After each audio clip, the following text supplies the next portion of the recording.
आज मैं आपको ना इंग्लिश का डर खत्म करने जा रहा हूँ। आज देखना कि आपके अंदर से जो एक दिमाग में बैठी हुई ना चीज़ है कि इंग्लिश एक बहुत बड़ी चीज़ है, वो आज आपका डर खत्म हो जाएगा। थोड़ा सा इधर ध्यान दीजिएगा, आप स्मूथली आपको पता भी नहीं चलेगा इंग्लिश चीज़ क्या है। एक भाषा की ना शुरुआत होती है कैसे ना कैसे, आज हम उस भाषा की शुरुआत करेंगे, देखेंगे कि इसकी नींव कहाँ तक है, क्योंकि जब तक नींव तक ना जाया जाए तो पता नहीं चल पाता कि इंग्लिश की शुरुआत कहाँ से होगी। चलो ठीक है, हम स्टार्ट करते हैं। लेकिन ध्यान रखना, कॉपी पेंसिल साथ लेके बैठना, अदरवाइज लेक्चर कहीं भी छूट गया ना तो आपको प्रॉब्लम हो जाएगी। क्योंकि मेरा लेक्चर एक बार देने के बाद कहीं ना कहीं दिक्कत ये हो जाती है कि दोबारा सुनने के लिए नहीं मिलता। जब आपको ऐसा लगे तो चीज़ें ये बेनिफिट देने वाली है तो उसको नोट कर लें। आर यू रेडी ना? पेन पेंसिल है ना कॉपी के पास? Okay, ready? ये ready. What is English? English ना दो चीज़ों में डिफाइन की गई है। First is subjective and second that is language.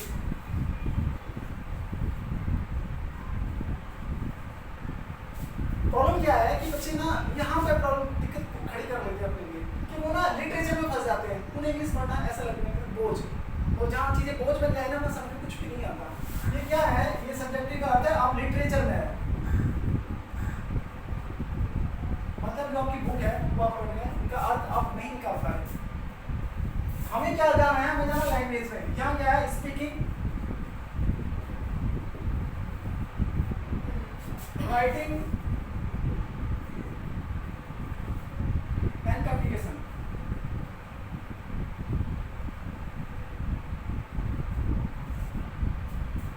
Exam में हमारे जो किसी भी लेवल का एग्जाम निकालते हैं वहाँ लिटरेसी यूज नहीं होती, वहाँ ये यूज होती है। इसमें हमारा पूरा ग्रामेटिकल पार्ट आता है, पूरा टोटल ग्रामर यहाँ पे लिखी हुई है। अब क्या है ना, इंग्लिश की शुरुआत कहाँ से देखते हैं, अभी आप पता करते हैं। एक चीज़ देखिए कि आपने ना, चलो एक छोटा सा अच्छी तरह अच्छा नहीं बना सकता, बताता हूँ आपको कैसे बनाते हैं।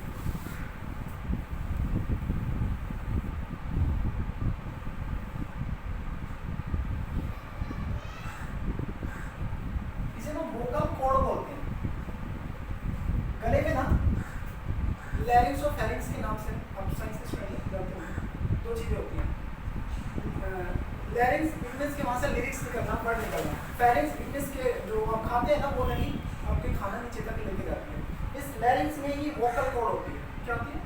Vocal cord. अब शुरुआत करते हैं, इस वोकल कॉर्ड का यूज क्या है? इस वोकल कॉर्ड का यूज क्या है? कोई भी चीज़ कम्युनिकेशन करने के लिए यानी बातचीत करने के लिए एक भाषा प्रयुक्त करेगी। अब जैसे पक्षी है वो बोलना नहीं जानते, वो भी अपना कम्युनिकेशन करते हैं ना, तो वो क्या है एक आवाज़ निकालते हैं। उन्हें ये नहीं पता वो हिंदी बोल रहे हैं किसको, आवाज़ निकालते हैं। आवाज़ निकलती है कहाँ से? वोकल कॉर्ड से। वोकल कॉर्ड से आवाज़ निकलेगी तो वो क्या कहलाएगी? Vowel sound. क्या कहलाएगी? Vowel sound. ठीक है, अभी वोवल साउंड के बाद में आएंगे, पहले वोकल साउंड की बात कर लेते हैं। इससे जो आवाज़ निकली, साउंड मीन्स होता है आवाज़, और वोकल मीन्स वो आपकी जो नली गले में है, तो क्या निकली? वोकल साउंड, यानी गले से निकलने वाली आवाज़। अब गले से निकलने वाली आवाज़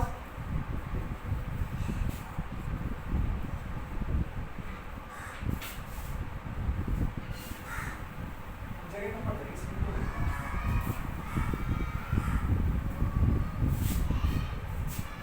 एक चीज़ मुझे बताइए, जो बच्चा छोटा होता है वो दुनिया में आने के बाद इंटरनेट मुश्किल से पैदा होता है, तो कैसी आवाज़ निकालता है? जानते हो कैसी आवाज़ निकालता है? क्या निकालता है? हाँ, कैसे निकालता है? बोल के बताओ। जब छोटा बच्चा होता है उसे समझ नहीं आता वो बोल क्या रहा है। हाँ, जैसे डॉक्टर जाता है ना उसको बोलने के लिए एग्रेसिव करता है, यानी उसको रुलाने के लिए, तो किस लैंग्वेज में होता है? बताओ थोड़ा सा, याद आ रहा हो? क्या बोलेगा? ए आई कुछ करेगा ना, ऐसे करता है, करेगा ना। इसका मतलब क्या है? उसके वोकल कॉर्ड्स हैं या वोकल साउंड निकल रही है, और वो वोकल साउंड क्या निकल रही है? वोवल। ए आई यू इस तरह होएगा ना, क्या निकलेगी? Vowel sound.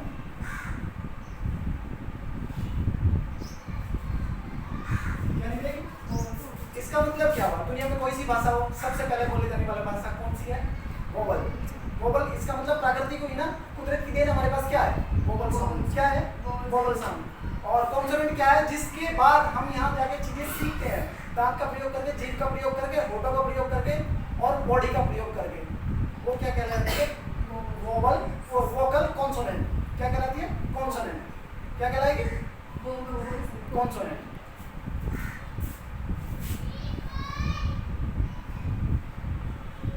Vocal consonant.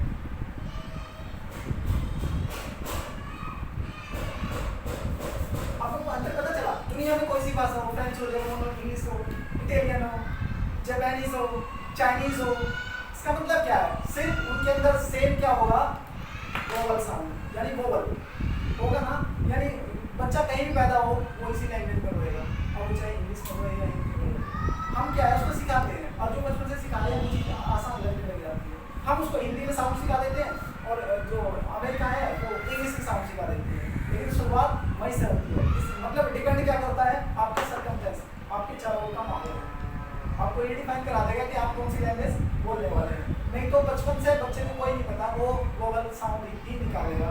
अब वो किसी कहीं भी रहने वाला बच्चा क्यों ना, कौन सी आवाज निकालेगा, वोवल साउंड। कैसे रोता है बच्चा, कैसे रोता है, यू नो कैसे रोता है, ये वोवल साउंड निकालेगा। ठीक है, चलो मतलब किसी भाषा की शुरुआत कहाँ से होती है, वोवल साउंड से। कहाँ से होती है, वोवल साउंड।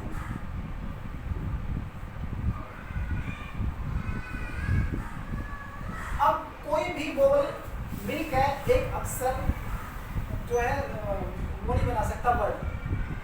मान लो ए है, तो ये कोई शब्द मिलकर शब्द नहीं बना सकता, ये लेटर मिलकर, अक्षर मिलकर कोई भी शब्द नहीं बना पाएगा, यानी इससे कोई वर्ड नहीं बन पाएगा। इसके लिए हमें ना जोड़ना पड़ेगा। जोड़ने के लिए क्या करें, कॉन्सोनेंट। क्या कॉन्सोनेंट मतलब क्या है, किसी का भी ना बोलो, कोई भी ना बोलो, कोई भी ना, आदमी MANISH मतलब क्या है, consonant plus vowel plus consonant plus vowel, तब जाके कोई भाषा बनी।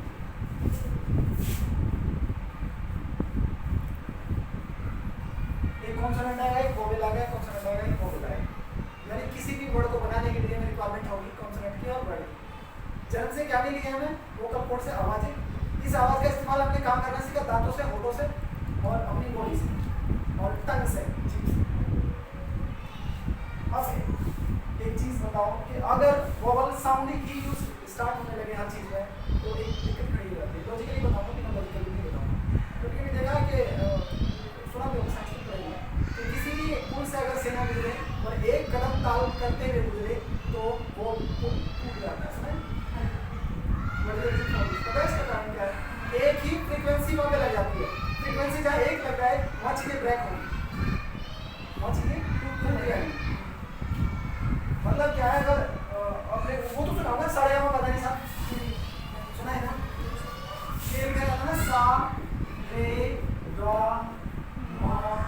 अगर इनका सीक्वेंस टूट रहा ना, एक अक्षर दूसरा रहा, फिर दूसरा, फिर दूसरा, फिर दूसरा, वैसे ही वोवल आया, फिर कॉन्सोनेंट आया, फिर कॉन्सोनेंट आया, फिर वोवल आया, सीक्वेंस टूट रहा ना। अगर हम सा सा सा नहीं बोलते रहेंगे, सा सा सा, इससे कोई बनना नहीं करेगा। ठीक है, तो एक ही फ्रीक्वेंसी कोई चीज़ नहीं बना सकती, वो ब्रेक करेगी।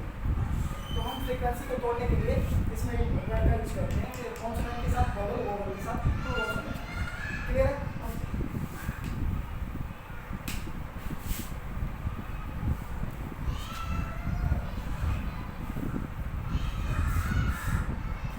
अब किसी अक्षर को बोल के देखो, सबसे बड़ा स्वाति क्वेश्चन आता है ना कि भाई चलो ठीक है मनीषा तक तो ठीक है, अब स्वाति में कैसे बनाएंगे, कैसे लिखोगे? इंग्लिश बोलो इसकी का S W A T I. Question आ जाता है कि यहाँ पे जो दो कॉन्सोनेंट आ गए, इनके बीच में वोवल क्यों नहीं आया, what is the reason for this. मैंने पहले बोला किसी एक चीज को पूरा करने के लिए दूसरी चीज को आना पड़ता है।